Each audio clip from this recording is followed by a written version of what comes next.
Okay, you YouTubers, today we're going to do my famous world-class fried bologna sandwich.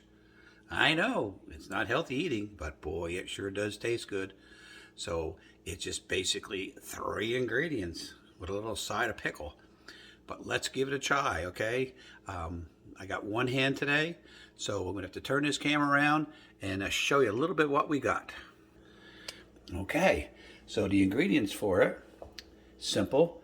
You got bologna, you got rye bread. You have to have good rye bread or it's not going to be a good sandwich.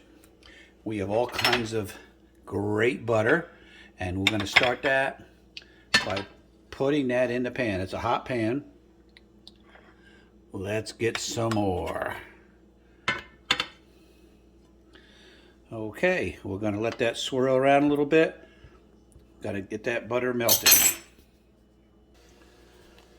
Okay, so once that butter's melted, let's swirl the butter around in the pan. We don't have to be fussy here.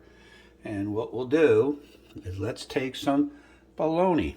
Just slap it in there. Oh, you see that butter fly all over the place? I guess it didn't want to be in the pan.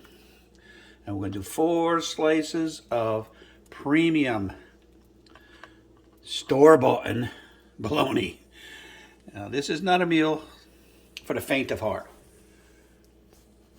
If you're not into hot dogs or bologna, this is not for you. But if you are, this is a really cheap sandwich. Once the bologna starts cooking, it literally only takes about 2 or 3 minutes and it'll be done. And you can see that bubbling. That means it's cooking and creating gas on the other side and browning up. And pretty soon it will be, oh, look at that. It's pregnant. It's a pregnant piece of bologna. There's another one popping up. And there's another guy. You know what that means? It means to turn that baby over. Okay. Let's get that baby over. See how fast this goes? It cooks faster than I can turn it over. Now, I like to keep it on high because that butter is starting to brown up. And now, see, she's pregnant on the other side too. And we'll just try to tap that down a little bit. Nothing to worry about. It's steaming it. I like to swirl it around because that butter is getting nice and brown. It gets that bologna a great flavor. Man, I tell you, that bologna's got gas. It's got to have gas.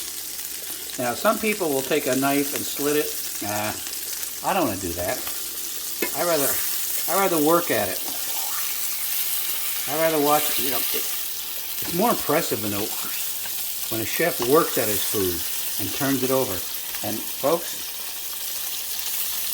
unless you like it really done, really dark and burnt and stuff, that baby is done. Yeah. She's done. Okay, it's time to put the bologna on the bread. How simple is that? Come on, guys, you in college, you want to impress nobody? Make a bologna sandwich. But if you can find a girl that likes bologna sandwiches, she's a keeper. Next step is we got that bologna, or not bologna, mustard. Now, if you got this mustard, remember one thing with this mustard. You better shake it up. You better shake it up really good before you put it on the bologna, or you're going to have squirting water. So let's see. We're going to, oh, look at that, baby. Look at that. That's a spicy brown mustard. That yellow mustard, I don't think it cuts it on bologna, but everybody has a different taste bud. Okay, that's your bologna sandwich. Not really, because you cannot have a bologna sandwich without a pickle. You gotta have a pickle. Oh, gotta put that closer, make it look pretty, because you know, it is just a sandwich after all.